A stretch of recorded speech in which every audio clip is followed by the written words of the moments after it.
नमस्कार, स्वागत है आपका इंडिया न्यूज में और आपके साथ मैं हूं राजीव शर्मा। और आज बात भारत के महाशक्तिशाली हथियार काली की, जिसके नाम से ही चीन पाकिस्तान थर्रा जाते हैं। काली के नाम से ही दुश्मन कांपते हैं। काली का पूरा नाम किलो एम्पियर लीनियर इंजेक्टर कहा जाता है।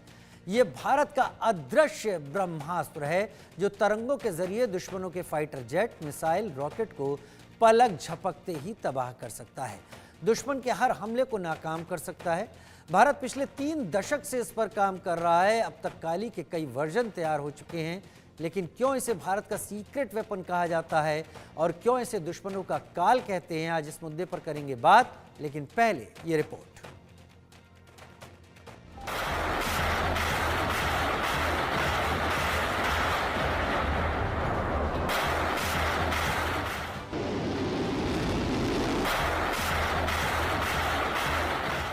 काली कहर बरपाएगी, दुश्मनों में हाहाकार मचाएगी,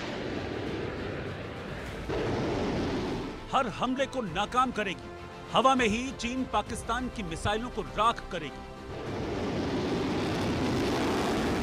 ये दुश्मनों के टैंक, लड़ाकू विमान और वॉरशिप को धमाके के साथ आग के गोले में बदल देगी। पलक झपकते ही टारगेट को खत्म कर देगी। सही सुना आपने, दुश्मनों के खेमे में दहशत फैलाने, चीन पाकिस्तान की टेंशन बढ़ाने हिंदुस्तान की काली आ गई। काली यानी किलो एम्पियर लीनियर इंजेक्टर। यह भारत का महाशक्तिशाली हथियार है जो दुश्मन के किसी भी हमले को नाकाम करने में सक्षम है। भारत का शक्तिशाली हथियार काली इलेक्ट्रोमैग्नेटिक तरंगों का तूफान पैदा करने वाला यंत्र है जो सेकंड्स के अंदर भारी मात्रा में तरंगों की बौछार करता है, जिससे ये अपने संपर्क में आने वाली किसी भी इलेक्ट्रॉनिक उपकरण को ठप कर देते हैं। लड़ाकू विमानों, टैंकों, मिसाइलों, ड्रोन और सैटेलाइट्स में कई तरह के सर्किट और इलेक्ट्रॉनिक चिप होते हैं जो कि इलेक्ट्रोमैग्नेटिक तरंगों के प्रहार के कारण काम करना बंद कर देते हैं, जिसकी वजह से ये अत्याधुनिक मशीनें पल भर में कबाड़ का ढेर बनकर रह जाती हैं और इनके अंदर मौजूद हथियारों में विस्फोट हो जाता है। इसे मध्यम दूरी के रॉकेट से जोड़कर एंटी सैटेलाइट वेपन के रूप में इस्तेमाल किया जाता है।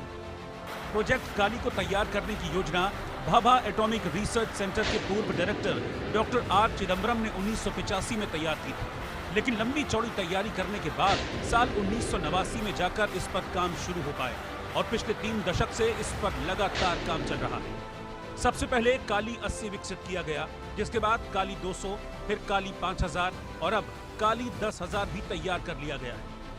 काली का सबसे आधुनिक वर्जन कितना खतरनाक है, इसका अंदाजा इस बात से लगाया जा सकता है कि इससे 100 मिलीसेकंड में 40 गीगावाट तक ऊर्जा तरंगें निकलती हैं, जो कि दुश्मन के बड़े से बड़े और आधुनिक हथियारों को पल भर में तबाह कर सकती हैं। यही वजह है कि भारत के दुश्मन काली का नाम सुनते ही थर थर कांपने लगते हैं, काली की दस्तक से थर्रा जाते हैं। Bureau report, India news. आपको हमने पैकेज के जरिए, रिपोर्ट के जरिए जानकारी दी कि क्या है ये, इस पर क्या बातें हो रही हैं, कितना घातक है, कितना विध्वंसक है। लेकिन क्या ये भारतीय सेना के पास है? इसके पीछे की बात क्या है, कहानी क्या है? मेरे साथ 2 खास मेहमान इस वक्त जुड़ रहे हैं। रवि कुमार गुप्ता, पूर्व वैज्ञानिक, DRDO मेरे साथ जुड़ रहे हैं। मेजर जनरल के सिन्हा साहब, माफ़ी चाहता हूँ, डिफेंस एक्सपर्ट के तौर पर मेरे साथ जुड़ रहे हैं। बहुत स्वागत है मेजर जनरल के सिन्हा आपका, रवि कुमार गुप्ता जी आपका।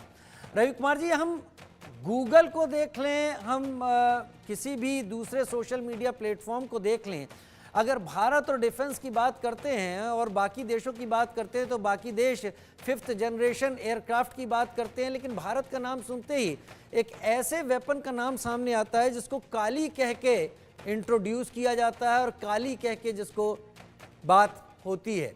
और इस तरह की कई कहानियाँ सोशल मीडिया पर हैं। क्योंकि आप DRDO से जुड़े हुए हैं, मैं आपसे जानना चाहूंगा काली आखिर क्या है?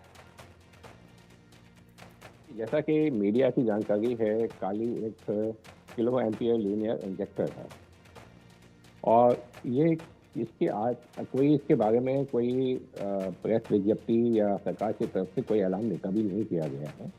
इसलिए यह है नहीं है, कहाँ तक पहुँचा है, क्या इसकी स्थिति है, मैं इसके विषय में कमेंट करने के बजाय मैं ये बताना चाहूँगा कि एक किलो एम्पियर लीनियर इंजेक्टर होता क्या है और किस प्रकार से इसका उपयोग किया जा सकता है विज्ञान के लिए और विज्ञान के ही माध्यम से जब हम आके बात आती है किसी हथियार के रूप में इस्तेमाल करने की, तो ऐसी कोई टेक्निक नहीं है जिसका कि हथियार के रूप में इस्तेमाल ना किया जा सकता है। किंतु एक जो प्राथमिक रूप से ये एक इलेक्ट्रॉन्स को बहुत अधिक गति देने वाला एक मशीन होती है। मशीन बहुत बड़ी होती है, काफ़ी विशालकाय होती है। इसमें बहुत पावरफुल इलेक्ट्रोमैग्नेटिक मैग्नेट्स लगे होते हैं और जिनको काफ़ी अधिक ऊर्जा की आवश्यकता होती है, बिजली की आवश्यकता होती है। उसके माध्यम से हम जो इलेक्ट्रॉन्स को, जो कि नेगेटिवली चार्ज होते हैं, बड़े छोटे पार्टिकल होते हैं, उनको हम अत्यधिक गति दे पाते हैं। और वो जो गतिमान इलेक्ट्रॉन जब किसी मैटर पे आके पड़ते हैं, इंटरेक्ट करते हैं, तो हम उस मटेरियल की एक तरफ तो हम बहुत तरह से विभिन्न प्रकार से उसके बारे में जानकारी प्राप्त कर पाते हैं, उसकी स्टडीज कर पाते हैं। दूसरी तरफ जब इसका इंटरेक्शन इलेक्ट्रॉन्स का, हाई एनर्जी इलेक्ट्रॉन्स का इंटरेक्शन होता है मेटल्स के साथ, तो हम उसको इस्तेमाल करके और हम एक्सरे प्रोड्यूस कर सकते हैं और अलग अलग फ्रीक्वेंसी की लेज़र बीम को भी हम उत्पन्न कर सकते हैं और उन लेज़र बीम के माध्यम से हम उनको अलग अलग कार्यों में उपयोग कर सकते हैं। आपने जिस प्रकार बात किया एक लेज़र, एक वेपन के बारे में, तो मैं इस काली से, जो भी कुछ काली है, उससे एक तरफ हट करके मैं बताना चाहूँगा कि भारत ने डायरेक्टेड एनर्जी वेपन्स यानी लेज़र और माइक्रोवेव को प्रयोग करके और जो हमने डायरेक्टेड एनर्जी वेपन बनाए हैं उसका बारे में काफ़ी इंफॉर्मेशन पब्लिक डोमेन में मौजूद है। और इस प्रकार का जो हथियार है, जो ड्रोन को ध्वस्त करने के लिए हमने लाल किले पे और अन्य ऐसे स्थानों पर उसको हम पिछले कई साल से हम डिप्लॉय भी करते आ रहे हैं। तो ये एक रियलिटी है।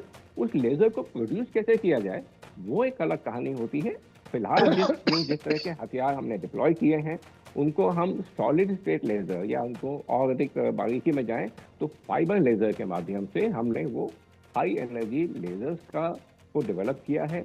उन लेज़र बीम को डेवलप करने के बाद उसका उत्पत्ति करने के बाद उसको सटीक तरीके से टारगेट तक पहुंचाने का काम बीम डायरेक्टर का होता है, वो हमने विकसित किए हैं। और अगर सब मिला कर देखा जाए तो एक सफल वेपन के रूप में हमने डायरेक्टेड एनर्जी वेपन्स को बनाया है। तो हम मैं दोनों को मैं जोड़ना नहीं चाहूँगा। काली जो भी है एक्सेलेरेटर है, लीनियर एक्सेलेरेटर आज नहीं बहुत ज़माने से नोन है। बहुत बड़े बड़े एक्सेलेरेटर दुनिया में बनाए गए हैं जिनके माध्यम से वैज्ञानिकों को बहुत गति मिली है। वैज्ञानिक रूप से ये बहुत महत्वपूर्ण एक एक्सेलेरेटर एक माध्यम होता है विज्ञान में को आगे बढ़ाने का, मटेरियल्स को स्टडी करने का, अलग अलग किस्म के अलग अलग फ्रीक्वेंसीज की लेजर्स को प्रोड्यूस करने का और नए नए इलेक्ट्रॉन जो एटॉमिक पार्टिकल हैं उनको भी हम बना पाते हैं इसके माध्यम से।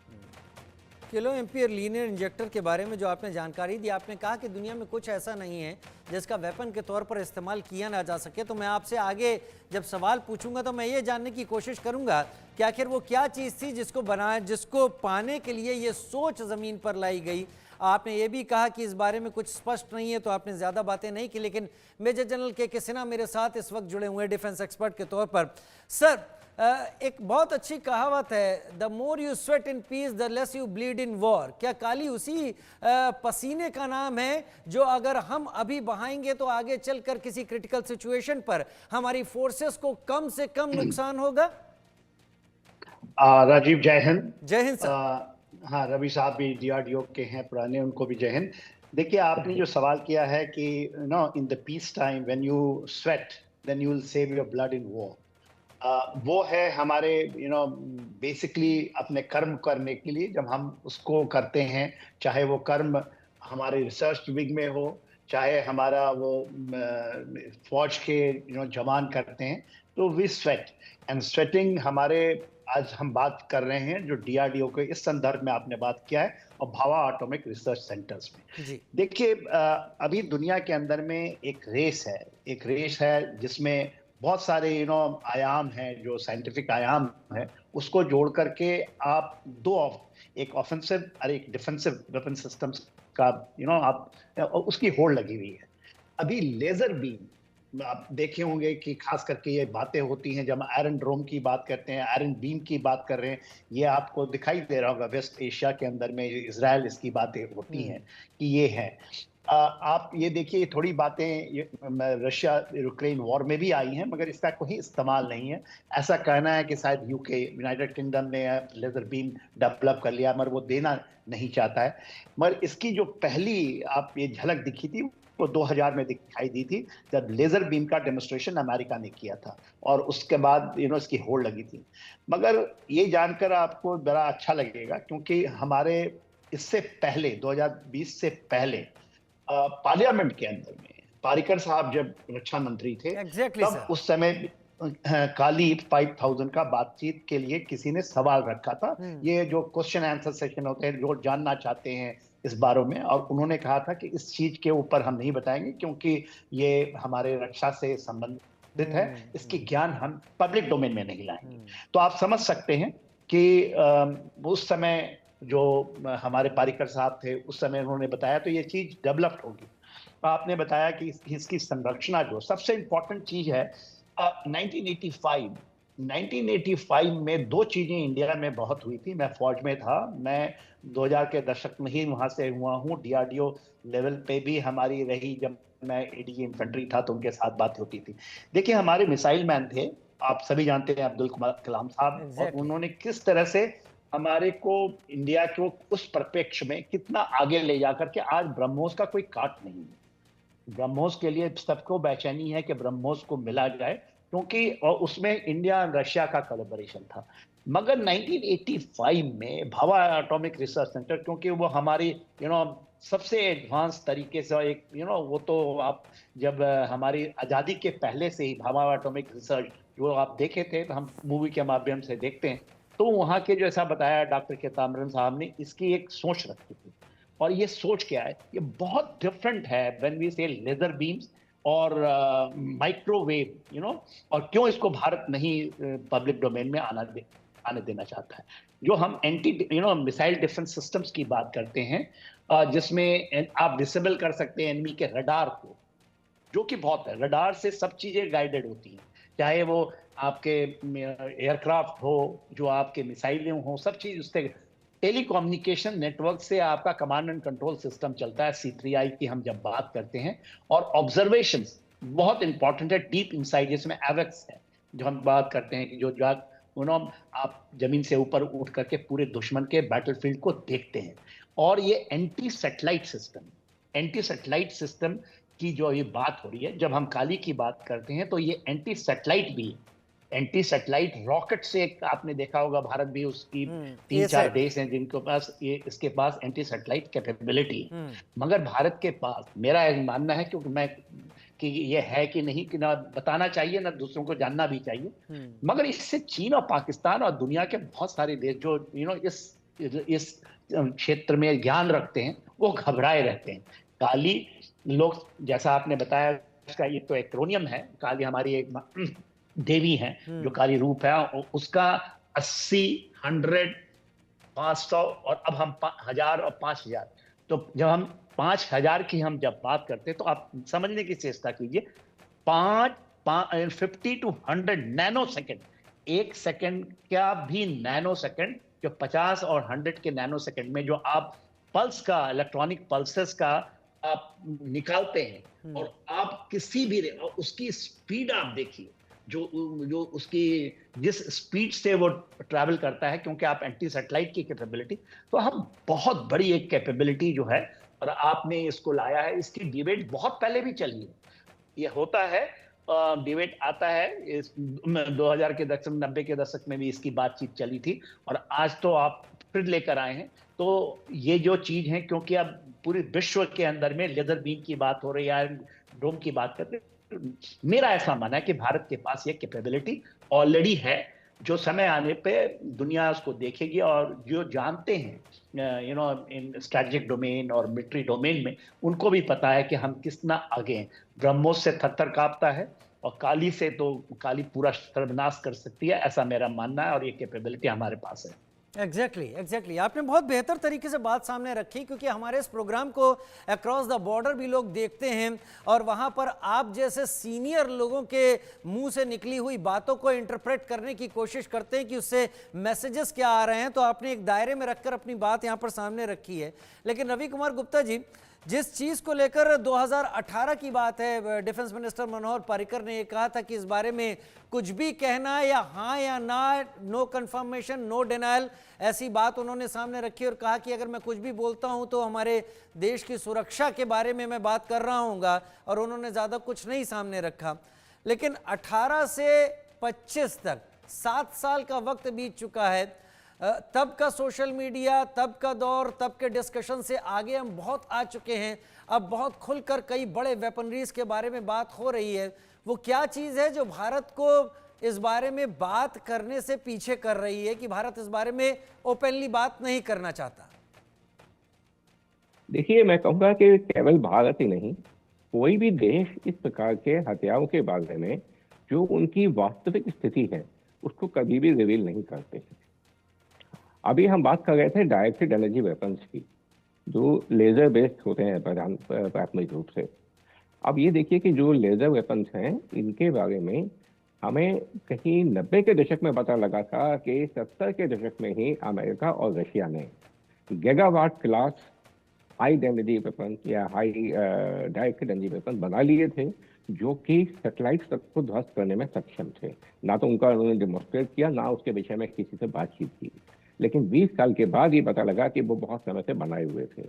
फिर बात आती थी कि उसके द्वारा एक मिसाइल को डिस्ट्रॉय कर पाने की। देखिए, एक वेपन बना लेना, एक लेजर का सोर्स बनाना एक बात होती है, उसको एक हथियार के रूप में डिमॉन्स्ट्रेट करना एक अलग बात होती है।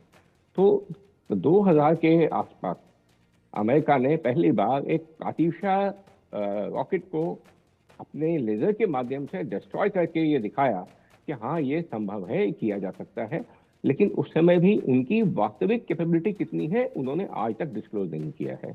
उन्होंने जो बड़े बड़े मिसाइल्स होते हैं, न्यूक्लियर मिसाइल्स होते हैं, अब देखिए कि हमारे पास जो एंटी बैलिस्टिक मिसाइल वेपन्स हैं, भारत के पास भी हैं, हमारे वो मिसाइल को मिसाइल से हम डिस्ट्रॉय करते हैं। उसके लिए हमें पहले पता लगाना होता है कि मिसाइल कब छोड़ा गया, कहाँ से छोड़ा गया। बड़े बड़े रडार्स के माध्यम से और सैटेलाइट के माध्यम से पता लगाते हैं।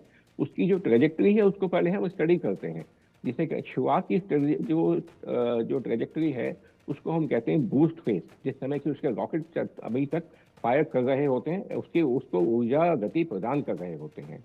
उसके बाद वो रॉकेट एक एक करके गिर जाते हैं, अलग हो जाते हैं, और जो वार हेड है उसका जो नोज कोन आगे का हिस्सा होता है जिसमें वार हेड लगे होते हैं, फिर वो अपनी गति से आगे बढ़ते हुए दोबारा से पृथ्वी की जो एटमॉस्फेयर है उसमें एंटर होते हैं और टारगेट की तरफ बढ़ते हैं। तो इन मिसाइल्स को खत्म करने का सबसे बेहतरीन समय होता है जब वो बूस्ट फेज में होता है। लेकिन आज तक कोई ऐसा वेपन डिमॉन्स्ट्रेट नहीं कर पाया है कोई कि जिसको बूस्ट फेज में डिस्ट्रॉय किया जाए। अमेरिका ने 2000 के दशक में यह अनाउंस किया था कि वो 747 के ऊपर इस किस्म के लेजर वेपन लगा करके बूस्ट फेज में डिस्ट्रॉय करने की कैपेबिलिटी रखता है। मैं समझता हूं कि कैपेबिलिटी उसके पास है, लेकिन आज तक भी अमेरिका ने ना तो डिस्क्लोज किया है और ना ही उसको डिमॉन्स्ट्रेशन दिया है। तो कोई भी देश इस किस्म के जो बहुत खतरनाक हथियार होते हैं उसके विषय में ज़्यादा बात नहीं की जाती है। मैं आपको बताना चाहूँगा कि DRDO ने भी जो लेजर्स को एक हथियार के रूप में इस्तेमाल करने का जो काम है बहुत समय पहले शुरुआत कर दिया था। लेकिन आप देखिए कि पहली बार हमने जो उसको एक दिखाया है लाल किले पर, जब हमने एक डायरेक्टेड एनर्जी वेपन का एक एंटी ड्रोन सिस्टम को जो हमने डिप्लॉय किया है, जिसमें कि एक तरीका जो ड्रोन को खत्म करने का वो लेजर बेस्ड है, डायरेक्टेड एनर्जी वेपन बेस्ड है। पहली बार हमने इस बात को बताया कि हाँ, हम ऐसा एंटी ड्रोन वेपन बना लिया है और जिसको हमने वहाँ डिप्लॉय किया था। तो ये इन चीज़ों के बारे में अधिक बात करना किसी भी देश के लिए, उसकी सिक्योरिटी, उसकी सुरक्षा के लिए एक उचित नहीं होता। तो जो है, हम ज़्यादा बात करते हैं टेक्नोलॉजी के बारे में, और इस तरह का जो लीनियर एक्सेलरेटर है जिसकी आप बात कर रहे हैं, काली का नाम लिया है आपने, हम तो काली को अपनी एक देवी के रूप में ज़्यादा मानते हैं, जैसा कि अभी जनरल साहब ने बताया। जो ऐसी देवी और वो देवी भी कुछ ऐसे ही आभा लिए हुए होती हैं कि उनकी मौजूदगी भी शास्त्रों पुराणों में कहा जाता है कि फिर वो संहारक के तौर पर सामने आती हैं। बिल्कुल बिल्कुल सही कहा आपने। तो ऐसे वेपन जो है, लेकिन अब काली की देवी की भी जो वास्तविक शक्तियां हैं, हम उनमें से कुछ के बारे में बात करते हैं, कुछ के बारे में जानते हैं, लेकिन काली देवी को भी पूरी तरह से जानना शायद किसी एक इंसान के बस की बात नहीं है। तो उसी तरह से जो कुछ हमारे पास क्षमताएं हैं, हम कोई देश नहीं बताता, हम भी बताना नहीं चाहेंगे। और साथ में मैं एक बात और बताना चाहूंगा कि जो बाकी के देशों में भी एक चीज होती है, एक मिलिट्री पोस्चरिंग जिसको कहते हैं। जनरल साहब मेरी बात से सहमत होंगे कि कोई देश जो कुछ उनके पास होता है बहुत कुछ छुपा के भी रखते हैं और बहुत कुछ बड़ा चढ़ा के भी बताते हैं। तो कोई अगर चीन या अमेरिका या रशिया अपने हथियारों के बारे में कोई बहुत बड़ी बड़ी बातें करता है तो हमें उससे घबराना नहीं चाहिए। बहुत सी चीजें एक मिलिट्री पोस्चरिंग के रूप में होती है कि उसको देख करके और देश उस दिशा में काम करने लगते हैं और पता लगता है कि वो आगे संभव ही नहीं था, वो काम का होक्स था। तो हमें इन चीजों को एक वैज्ञानिक के रूप में इनको सुन के, देख के, समझ के और हमें अपना निर्णय खुद लेना होता है। मैं आपको यहाँ आपके माध्यम से, आपके चैनल के माध्यम से ये अवश्य कहना चाहूंगा कि वैज्ञानिक रूप से हमारे देश के वैज्ञानिक किसी से कम नहीं है। जो टेक्नोलॉजी, जो प्रौद्योगिकी का बाहर के देशों में है, लगभग सभी हैं जिस क्षेत्र में हम भी काम कर सकते हैं या करते आ रहे हैं। हाँ, हमारे देश में जैसा आप जानते हैं कि एक विकासशील देश है। जितना धन बाकी के देश इन प्रौद्योगिकियों को विकास करने में लगा पाते हैं, हथियार बनाने में लगा पाते हैं, हमारे पास उतना धन नहीं होता। लेकिन हमने उस धन को बहुत अच्छे से उपयोग किया है और अपने जो हथियार हमने बनाए हैं बहुत सक्षम हथियार हैं, हमारे देश की सुरक्षा करने में पूरी तरह से सक्षम हैं। यस, के सिन्हा साहब जो अभी एक रवि कुमार जी जिस बारे में जिक्र कर रहे थे, क्या किसी सवाल का जवाब अगर खामोशी होता है तो वो दो जवाब सामने रखता है दूसरे के लिए। एक तो ये कि इसके पास बहुत कुछ ऐसा है जो ये बताना नहीं चाह रहा, और दूसरा इस शख्स के दिमाग में कि वाकई हकीकत में ऐसा कुछ है नहीं, तुमको जितने ज़्यादा कयास लगाने हैं लगाते चलो। ये कयास लगाने का ही दौर है क्या भारत के इस वेपन को लेकर, जो अभी जगह जगह डिस्कशंस और जगह जगह सोशल मीडिया पर दिखाई पड़ रहा है? या फिर दूसरी ऐसी बात ये है यहाँ पर कि अगर इस चीज़ की मौजूदगी अगर है भी कहीं तो भारतीय सेना चाहेगी या भारत चाहेगा कि उस सरप्राइज फैक्टर के तौर पर ही सामने आए, वही बेहतर हो? देखिए राजू जी, जो रवि साहब बता रहे हैं उनके बात में बहुत बड़ी दम है। देखिए वो क्या कह रहे हैं कि कोई देश किसी चीज को बताना चाहता है और किसी चीज को छुपा के रखना चाहता है, कुछ को बता के बड़ा चढ़ा के बात करना। तो ये हमारे मिलिट्री डोमेन के अंदर में जब हम बात करते हैं, जितनी भी ऑफेंसिव कैपेबिलिटी एंड कैपेसिटी होती है उसको तो हम बढ़ा कर दिखाते हैं। जैसे नाग है, पृथ्वी है, अग्नि है, ये सब ICBMs हैं, इंटरकॉन्टिनेंटल बैलिस्टिक मिसाइल है, उसका एक डेमोन्स्ट्रेशन भी होता है, उसको दिखाया भी जाता है। आपने देखा होगा नॉर्थ कोरिया कोई मिसाइल बनाता है तो फायर करता है और बताता है कि हमारे पास में है। ये एक बहुत इंपॉर्टेंट है डेटरेंस के लिए। आप न्यूक्लियर कैपेबल हो गए, न्यूक्लियर आपने शो किया कि मेरे पास न्यूक्लियर आ गई, तो आपने एक बता दिया कि हमारे पास में है और इसकी कैपेबिलिटी एंड कैपेसिटी सभी जानते हैं जो इस डोमेन में काम करते हैं। मिलिट्री को तो पूरा पता होता है, हमारे साइंटिस्टों को पूरा पता होता है, और जो डेवलपर हैं जास के DRDO उनको पता होता है कि कैपेबिलिटी एंड कैपेसिटी में क्या है। कुछ चीजें ऐसी हैं जो कि डिफेंसिव है, जिससे हम अपने को संभालते हैं, अपनी रक्षा करते हैं, उसको छिपा के रखा जाता है। और देखिए यही होता है जब हम मिलिट्री वॉरफेयर में, जो हम लोग जमीन पे जब हम लड़ाइयाँ लड़ते हैं तो बहुत चीजों को हम छिपाते, कैमोफ्लेज करते हैं, उसको छिपा के रखते हैं और उसको उस समय ही उतारा जाता है जब इसकी जरूरत है। काली 5000 उसी श्रेणी में आता है, क्योंकि ये एक missile, anti missile, anti radar, anti satellite system है। इसको आप बढ़ाएंगे तो इसका काट दुश्मन निकाल सकता है।